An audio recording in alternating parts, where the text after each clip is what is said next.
नमस्कार। इस वीडियो में हम अरस्तु के दास प्रथा संबंधी विचारों का विवेचन करेंगे, जो बी पार्ट तृतीय के फर्स्ट भाग में के अध्ययन में प्रचलित है। राजस्थान विश्वविद्यालय में अरस्तु के विचारों को पाठ्यक्रम में सम्मिलित किया गया है, जिसमें हम उसके दास प्रथा संबंधी विचारों का इस वीडियो में हम विवेचन करेंगे। चूँकि अरस्तु यूनान का महान विचारक था, प्लेटो का शिष्य था और तत्कालीन यूनान की जो शासन व्यवस्था है वो दास प्रथा की समर्थक थी।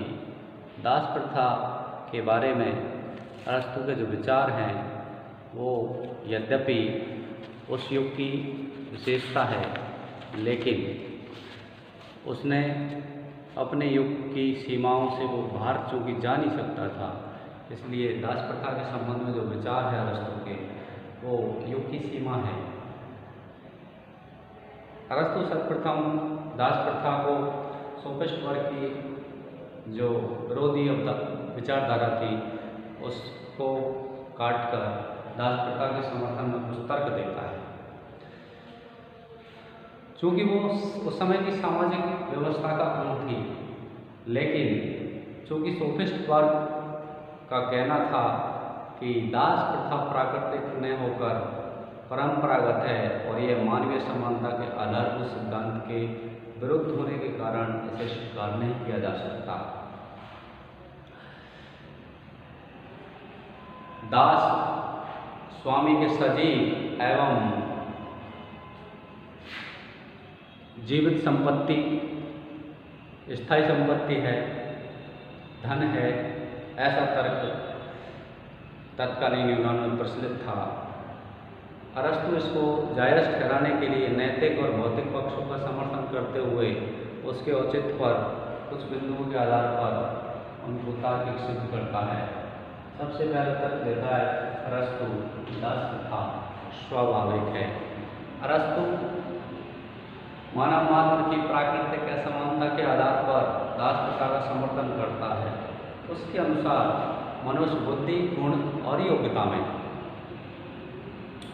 असमान होते हैं, अतः दासता इसी प्राकृतिक असमानता का परिणाम है। अरस्तु के अनुसार कुछ व्यक्ति जन्म से स्वामी होते हैं और कुछ जन्म से दास होते हैं। कुछ आज्ञा देने के लिए पैदा होते हैं तो कुछ आज्ञा मानने के लिए पैदा होते हैं। इसीलिए जिन व्यक्तियों के पास विवेक होता है वो स्वामी बनते हैं और दूसरे प्रकार के व्यक्तियों के पास शारीरिक बल होता है जो दास कहलाते हैं। लेकिन पारिवारिक कार्यों और सुख की समृद्धि के लिए दोनों का मिलना आवश्यक है। अतः दासता प्राकृतिक रूप से औचित्यपूर्ण है। अरस्तु का कहना है दासता प्रकृति के अनुकूल है। अरस्तु का यह तर्क नैतिकता की जो दृष्टि है उससे भले ही सही नहीं बैठता हो, लेकिन स्वाभाविक सिद्धांत के रूप में वह इसका समर्थन करता है। दूसरा अरस्तु का तर्क है दासता स्वामी और दास दोनों के लिए हितकारी है। अरस्तु के अनुसार दासता न केवल स्वामी वरन दास के लिए भी लाभकारी है। बुद्धि संपन्न स्वामी के संपर्क में रहने से बुद्धिहीन, तर्कहीन व्यक्ति का भी बौद्धिक विकास हो सकता है। अरस्तु का कहना है चूँकि स्वामी बौद्धिक काम करते हैं इसलिए उन्हें अवकाश की आवश्यकता होती है और अवकाश के लिए आवश्यक है कि वो शारीरिक श्रम से मुक्त किए जाएं। शारीरिक श्रम से मुक्ति के लिए आवश्यक है कि उनका यह काम कोई और वर्ग करे। जो स्वाभाविक रूप से दासों को वह मानता है कि दास इस काम को करेंगे तो स्वामी निष्पक्ष होकर, स्वतंत्र होकर, अवकाशपूर्ण होकर और बौद्धिक कामों को ठीक ढंग से संचालित कर सकेंगे और राजकीय कार्य ठीक ढंग से संचालित हो सकेंगे। दूसरी ओर अरस्तु तर्क देता है कि दास विवेक शून्य अयोग्य होते, जो विवेकशील और कुशल स्वामियों का निर्देशन और संसर्ग में रहने से व्यक्तित्व का उनका विकास हो सकता है और वो उनका हित साधन है। तीसरा जो तर्क देता है अरस्तु की दासता नैतिक। अरस्तु के अनुसार दास प्रथा न केवल प्राकृतिक दृष्टि से बल्कि नैतिक दृष्टि से भी विवेक उचित है, क्योंकि दास प्राकृतिक दृष्टि से तो विवेक रहित होते ही हैं, लेकिन स्वाभाविक दृष्टि से या स्वाभाविक वृत्ति से वो हीन होते हैं। लेकिन वह स्वामी के बुद्धिमान और योग्य व्यक्ति जो स्वामी होते हैं उनके संपर्क में रहने से संयमी जीवन, विवेक का तत्व, नैतिक गुण उसमें धीरे धीरे विकसित हो जाते हैं। अतः दासों का हित इसी में है कि वे स्वामी की आज्ञाओं का पालन करें। इस प्रकार दास प्रथा अरस्तु नैतिक ठहराता है। एक अन्य तर्क, दास प्रथा राष्ट्रीय अर्थव्यवस्था और सामाजिक स्थायित्व का अंग है। अरस्तु के समय दास प्रथा यूनानी जगत में प्रचलित थी और यह राष्ट्रीय अर्थव्यवस्था और उसके अस्तित्व के लिए स्थायी बन गई थी। इसलिए यह नगर राज्यों को अस्वीकार करना या इनकार करने से राज्यों की आर्थिक, राजनीतिक, सामाजिक व्यवस्था ध्वस्त होने की आशंका थी। तो तत्कालीन यूनानी नगर राज्यों की राष्ट्रीय अर्थव्यवस्था को बनाए रखने के लिए अरस्तु ने व्यवहारिक बुद्धि के आधार पर दास प्रथा का समर्थन किया है। इस प्रकार हम कह सकते हैं कि अरस्तु दासता को न केवल आवश्यक बतलाता है और सामूहिक आवश्यकता की दृष्टि से भी उचित ठहराता है। लेकिन अरस्तु दासों के संदर्भ में कुछ मानवीय व्यवस्थाएं या कुछ शर्तें ऐसी रखता है जिनसे दास प्रथा की जो उग्रता थी या सोफिस्टों या विदेशियों की जो आलोचना थी उनकी धार को कुंद करता है या उनके आक्रमणों से उनका प्रतिकार या प्रत्युत्तर देने का प्रयास करता है। इसके लिए अरस्तु है दास प्रथा में कुछ शर्तें जोड़ देते हैं। पहली शर्त अरस्तु का कहना है कि दास प्रथा को प्राकृतिक और वैधानिक मान्यता अरस्तु देता है। उसके अनुसार दास दो प्रकार के होते हैं। प्रथम वे जो प्रकृति से बुद्धि ही आकुशल अयोग्य, वे स्वाभाविक ही दास होते हैं, जिनका केवल शारीरिक दृष्टि से विकास हुआ है, उनको ही दास बनाया जाना चाहिए। दूसरे वे जो युद्ध में पराजित हुए हैं वे कानूनी दास कहलाते हैं। उन्हें दास तभी बनाया जा सकता है जब विजेताओं की अपेक्षा उनमें बुद्धि कम हो। दूसरा तर्क अरस्तु देता है कि दासों के प्रति स्वामी वर्ग का जो व्यवहार है वह ऐसा होना चाहिए जो संवेदनशील हो और मानवीय पक्ष से परिपूर्ण हो। चूँकि अरस्तु के अनुसार स्वामी और दास दोनों के हित समान है और दास प्रथा का उद्देश्य दोनों का हित साधन। अतः स्वामियों को अपने अधिकारों का दुरुपयोग न करते हुए दासों के प्रति स्नेह और मैत्रीपूर्ण व्यवहार रखना चाहिए। स्वामियों का कर्तव्य है कि वे दासों की भौतिक और शारीरिक सुविधाओं का ख्याल रखें। अरस्तु ने यह भी व्यवस्था की है कि जो स्वामी दासों के प्रति अच्छा व्यवहार न करे उन्हें राज्य द्वारा दंड की व्यवस्था की जानी चाहिए। अरस्तु इसमें एक विशेषता और जोड़ता है कि यूनानी कभी दास नहीं हो सकते। अरस्तु ने कहा है कि यूनानी जाति सर्वाधिक बुद्धिमान और उनमें शासन करने की योग्यता है, अतः वो दास नहीं हो सकते। लेकिन गैर यूनानी जातियाँ बर्बर होती है, उन्हें दास बनाया जा सकता। ये वैसा ही तर्क है जो अंग्रेज भारत या अन्य साम्राज्यों में शासन करने के लिए देते थे कि ईश्वर ने उन्हें असभ्य जातियों को सभ्य करने के लिए भेजा है। ये व्हाइट बर्डन थ्योरी अरस्तु से ही अंग्रेजी साम्राज्य के विचारकों ने ग्रहण की थी। अरस्तु दास प्रथा को मानवीय बनाने के लिए उसको गैर परंपरागत घोषित करता है। अरस्तु के अनुसार दासता जन्म मूलक नहीं होती, बल्कि दासता कर्म मूलक है। यदि किसी दास के बेटे में यदि विवेक शक्ति ज़्यादा है तो वह दास नहीं होगा। इस प्रकार अरस्तु ने दास प्रथा को गुणमूलक बनाकर उसकी उग्रता को कम कर दिया। अरस्तु दासों की संख्या सीमित रखना चाहता था, आवश्यकता के अनुसार। अरस्तु के अनुसार समस्त दासों को अपने सामूहिक स्वतंत्रता प्राप्ति का अंतिम ध्येय रखना चाहिए। ये अरस्तु कुछ दास प्रथा में मानवीय तत्वों का समावेश कर देता है, जिनसे उसकी सोफिस्टों की जो आलोचना है उसका जवाब देने का एक आधार तैयार।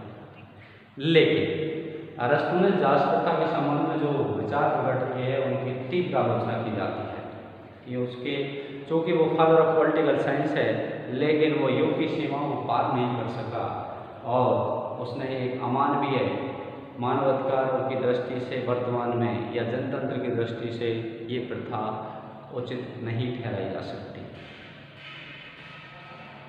अरस्तु की दास प्रथा संबंधी जो आलोचना के कुछ पॉइंट है जिनको हम सॉर्ट आउट करेंगे। सबसे पहले मानव समूह का विभाजन असंभव है।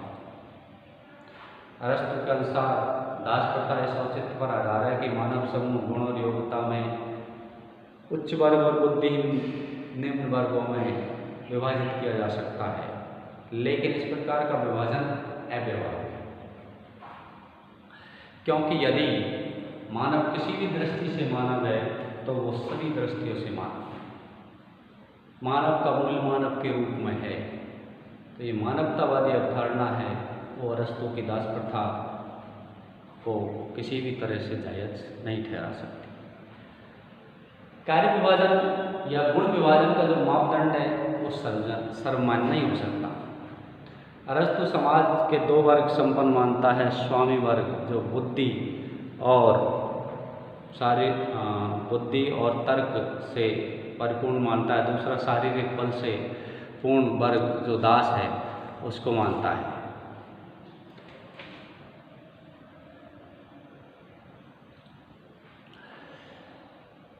लेकिन दास प्रथा के संबंध में यह है और भी आपत्तिजनक है कि शारीरिक श्रम करने वाला व्यक्ति अपने कर्तव्यों का पालन नहीं कर सकता।